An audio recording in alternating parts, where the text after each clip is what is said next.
जय हिंद साथियों।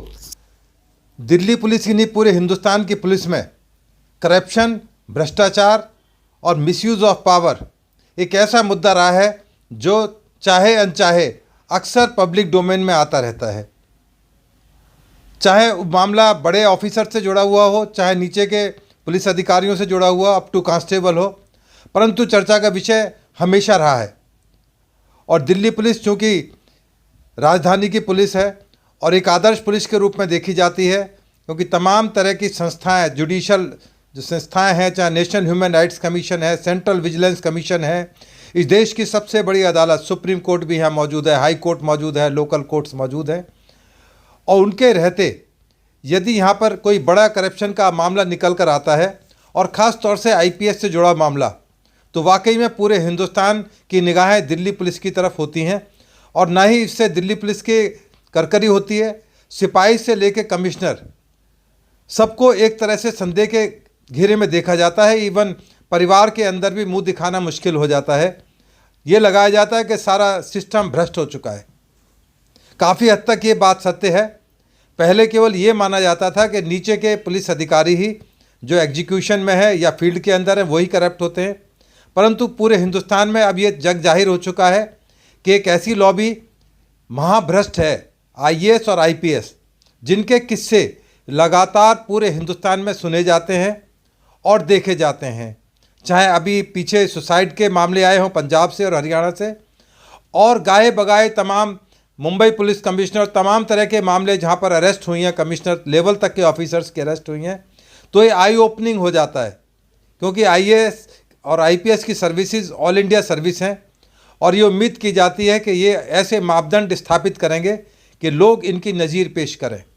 परंतु मैं साथ के साथ ये भी कहना चाहता हूं कि कुछ ऐसे आदर्श, ईमानदार और एक आइडियल पुलिस ऑफिसर भी रहे हैं जिनका नाम लेकर पूरी दिल्ली पुलिस नहीं, पूरी हिंदुस्तान की पुलिस उनकी दुहाई देती रही है। अपनी कर्मठता, अपनी ईमानदारी और बेहतरीन सेवाओं के लिए उनको मरणोपरांत भी हम और आप लोग चर्चा करते हैं। और ख़ास तौर से दिल्ली पुलिस के अंदर कुछ ऐसे अफसर हुए हैं जिनको बाद में भी जब भी कोई डिस्कशन या बात होती है तो निकल के आता है कि फलां अफसर की ईमानदारी की पराकाष्ठा थी। मैं धन्यवाद देना चाहता हूं संजय कुमार जैन साहब, जॉइंट सीपी हैं सदर्न रेंज के, जिन्होंने नेतृत्व में, जिनकी लीडरशिप में ये तमाम चीज़ें इंक्वायरी की गई, तमाम चीज़ें पब्लिक डोमेन में आई, जिसकी वजह से विजिलेंस में FIR नंबर 2/2026 दर्ज हुई, जिसमें डिटेल से सारी जानकारी दी गई हुई है कि व्हाट वेंट रॉन्ग, किस तरह से ये सारी चीज़ें हुई और क्या क्या उसके अंदर ऑफेंस थे और ये किस तरह से PCR की कॉल जनरेट हुई। तमाम जो रिकॉर्ड्स थे वो इकट्ठे किए गए। एक बहुत ही पेचीदा और एक सीक्रेट मामला था, किसी को कानो कान खबर नहीं हुई कि अब क्या होने वाला है, क्योंकि जो शंकर चौधरी जिनके खिलाफ ये बहुत सीरियस एलिगेशंस लगे हैं, बल्कि सब्सटेंटेड हो चुके हैं, क्योंकि जो रिकॉर्ड्स बोल रहे हैं, स्पीकिंग रिकॉर्ड्स हैं, यदि उनकी सही ढंग से समीक्षा, इन्वेस्टिगेशन की गई तो उनको बहुत भारी नुकसान झेलना पड़ सकता है और हो सकता है कि गिरफ्तारी की तलवार भी उनके कंधे पर लटकी हो। परंतु अभी तमाम चीज़ें इन्वेस्टिगेशन में है। पहले एक डिपार्टमेंटल इंक्वायरी के तौर पर था। जिस तरह से एक फॉरेनर जो हैरिस थे, उनकी वाइफ ने कॉल की 100 नंबर पर, जो कि नाइजीरियन नागरिक हैं, कि किस तरह से उनको मिजोरम हाउस ले जाया गया है, उनसे डिमांड की जा रही है, एक्सटॉर्शन किया जा रहा है। शुरू में 35 लाख रुपए उनसे ले लिए गए, उसके बाद 20 लाख रुपए की और डिमांड चल रही थी। तो अब जो आपराधिक मुकदमा अब दर्ज हुआ है उसमें तमाम पक्ष की इन्वेस्टिगेशन की जाएगी, जिससे वक्त आने पर अदालत को तमाम सबूत के साथ बताया जा सके कि क्या क्या एविडेंसेस इस मामले के हैं। और इसमें चूंकि दिल्ली पुलिस भी इन्वॉल्व रही है और मिजोरम पुलिस भी इन्वॉल्व रही है, लगभग 13 police officers, constable, head constable और जो भी संबंधित महिला अधिकारी हैं, उन सबको इस इंक्वायरी के अंदर शामिल किया गया। और एक पुराना मामला जो FIR नंबर 43/23 है, जो NDPS एक्ट के तहत नाइजीरियंस के खिलाफ एक दर्ज हुआ है मिजोरम के अंदर, उसकी इन्वेस्टिगेशन से जुड़ा हुआ मामला है। हालांकि उसमें ये बताया जाता है कि 2 अरेस्ट और हुई हैं, परंतु इनको लेट ऑफ कर दिया गया, छोड़ दिया गया। तो ये बहुत ही संगीन मामला है और एक तरह से इलीगल डिटेंशन, 21 तारीख से लेकर 29 तारीख तक उनको जिस तरह से डिटेन किया गया, उनके साथ में मिसबिहेव किया गया, तमाम एलिगेशंस बहुत सीरियस हैं। उनके खिलाफ ओरल एविडेंस मौजूद है, रिटन एविडेंस आ चुके हैं। उनकी जो वीडियोज़ रिकॉर्डिंग है उस समय की, वो तमाम इन्वेस्टिगेशन का सब्जेक्ट है। और तमाम कोशिशें की जाती रही हैं कि आईपीएस ऑफिसर्स कम से कम इस तरह की प्रैक्टिस से दूर रहे। जीरो टॉलरेंस की जो पॉलिसी थी वो पूरी तरह एमएचए उस पर एडहेयर है। कोशिश रहती है कि आईपीएस ऑफिसर्स इस तरह की बैड प्रैक्टिसेस के अंदर इन्वॉल्व ना हो। एक्सटॉर्शन है, ब्राइवरी है और तमाम तरह के जो पुलिस को नीचा दिखाते हैं, इस तरह की चीज़ें होती रही हैं।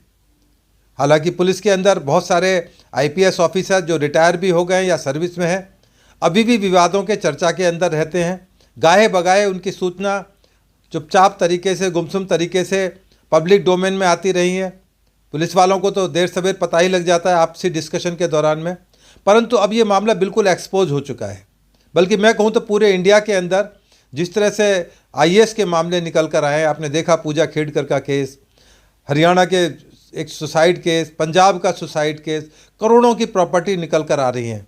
तमाम कोशिशें हैं जो सरकार की, सीवीसी की, एमएचए की, उनको धता बताते हुए तमाम कोशिशें की गई कि ऑनलाइन एसेट्स डिक्लेयर किए जाएं। तमाम जो उपाय सरकार कर सकती थी किए जा रहे हैं, परंतु उसके बावजूद भी भ्रष्टाचार, बराबरी और तमाम तरह की मिसयूज़ ऑफ पावर की जो घटनाएं हैं वो रुक नहीं रही हैं, बल्कि बढ़ रही हैं। लोग डर की वजह से, शर्म की वजह से और तमाम वजह की से पुलिस को रिपोर्ट नहीं करते हैं। रिपोर्ट करते हैं तो वो दबा दी जाती हैं। परंतु ये जो मामला जिसमें एफआईआर दर्ज हुई है, ये एक मील का पत्थर साबित होगा और ये ज़रूर एक सवाल पैदा करता है कि क्या आईपीएस या आईएएस लॉबी को इतनी छूट दी जाए? क्यों ना इनको उसी तरह से आगे बढ़ने की ज़मीनी हकीकत से भी रूबरू कराया जाए और ऐसा सिस्टम डेवलप किया जाए कि जब तक वो इस पोजीशन पे पहुँचे वो बहुत ही बेहतरीन ऑफिसर ही पहुँच पाए, बाकी उसकी छटनी नीचे के लेवल पर हो जाए। पर दुर्भाग्य से न सरकार ने इस बारे में कोई कदम उठाया है और मुझे नहीं लगता कि कभी सरकार इस बारे में सोचेगी या कदम उठाएगी। हालांकि तमाम तरह के नए कानून बना दिए गए, 3 नए बड़े कानून 2024 में लागू हो गए, पार्लियामेंट बना दी गई, तमाम तरह की बिल्डिंग्स, कर्तव्य भवन और तमाम तरह की चीज़ें की गई, परंतु इस ओर सरकार ने कभी ध्यान नहीं दिया। उसकी वजह जो लगता है वो केवल यही है कि ये लॉबी इतनी पावरफुल है कि चाहे प्रधानमंत्री कार्यालय है, प्रेसिडेंट हाउस है, तमाम मिनिस्ट्रीज़ हैं, होम मिनिस्ट्रीज़ में तमाम इसी लॉबी के ऑफिसर्स बैठे हैं। वो कभी नहीं चाहेंगे कि इस कैडर को समाप्त किया जाए और हमारे आने वाली जो जनरेशन हैं, संतान, वो सत्ता का सुख उस तरह ना भोग सकें जिस तरह से हम भोग रहे हैं। दूसरे कंट्रीज़ के हम बात करते हैं, उनकी पुलिस ऑफिसर्स की बात करते हैं, उनकी इंटीग्रिटी की बात करते हैं, तो वहाँ जो ऑफिसर सीनियर पोजीशन में पहुँचते हैं बड़ा छनकर और बड़े तरीके से पहुँचते हैं। आप किसी भी एग्जाम्पल ले लीजिए कंट्री का, आप रशिया से लेकर अमेरिका तक की बात करते हैं, परंतु वहाँ रिक्रूटमेंट का सिस्टम, चाहे यूके का सिस्टम जिसको हमने अडॉप्ट किया है, आज भी वो चर्चा का विषय है, परंतु चांसेस कम ही है। फिर भी ये जो आज जो इंसिडेंट हुआ है, जिसके बारे में पब्लिक डोमेन में तमाम एफआईआर घूम रही है, व्हाट्सएप ग्रुप में तमाम पुलिस के अंदर चर्चाएं हैं, छोटे से लेके छोटे सिपाही से लेके कमिश्नर तक तमाम आईपीएस ऑफिसर्स के अंदर आज ये चर्चा का विषय है। कहीं ना कहीं ये निर्णायक साबित होगा, एटलीस्ट दिल्ली की पुलिस के लिए एक बहुत ही एक दर्दनाक चीज़ है, शर्मनाक चीज़ है, क्योंकि हम लोग जवाब नहीं दे सकते इन चीज़ों का। जो सर्विस में है उनके लिए तो और ज़्यादा मुश्किल होती है, उनको अपने परिवार में जाकर बताना होता है।